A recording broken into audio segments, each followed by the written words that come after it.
Olá, meus amados irmãos, a paz do Senhor. Nós estamos felizes e nesta oportunidade queremos celebrar os nossos 29 anos de casamento, né, irmã Leila? Amém, graças a Deus. E até aqui nos ajudou ajudou o o Senhor. Senhor, né? Estamos, graças a Deus, cumprindo aquele voto de fidelidade, de respeito, de cumplicidade que foi feito ali, diante do altar do Senhor, diante da igreja. No dia 14 de março de 1992. Ô glória! Vamos louvar ao Senhor? Cante conosco!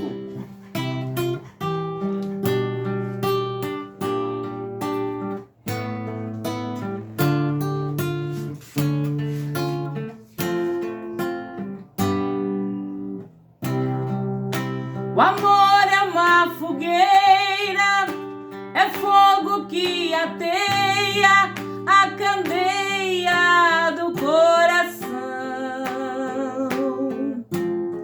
É o sentimento mais profundo, mais bonito neste mundo. É o amor.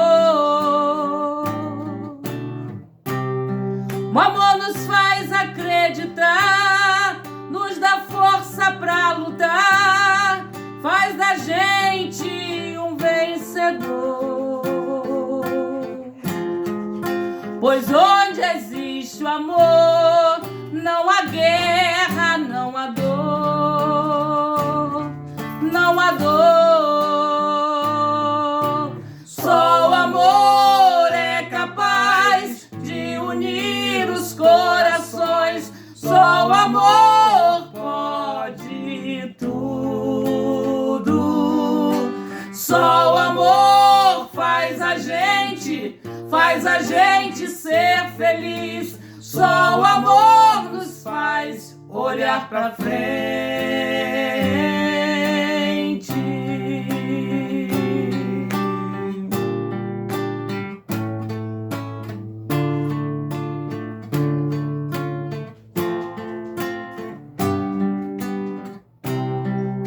O amor é uma fogueira, é fogo que ateia a candeia do coração.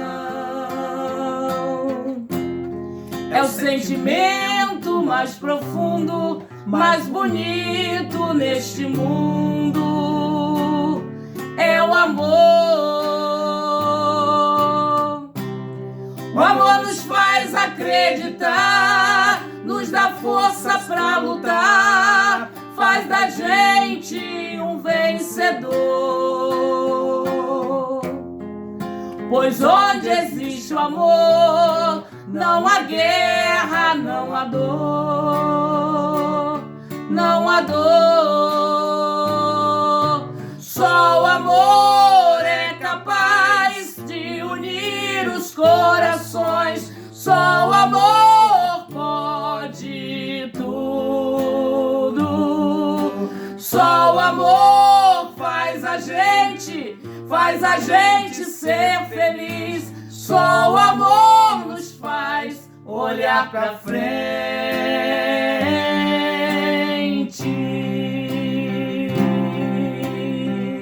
Amém. Que Deus abençoe a todos vocês e vamos comemorar, né, irmã Leila? Glória a Deus. Agradecendo a Deus por mais este ano maravilhoso de feliz matrimônio.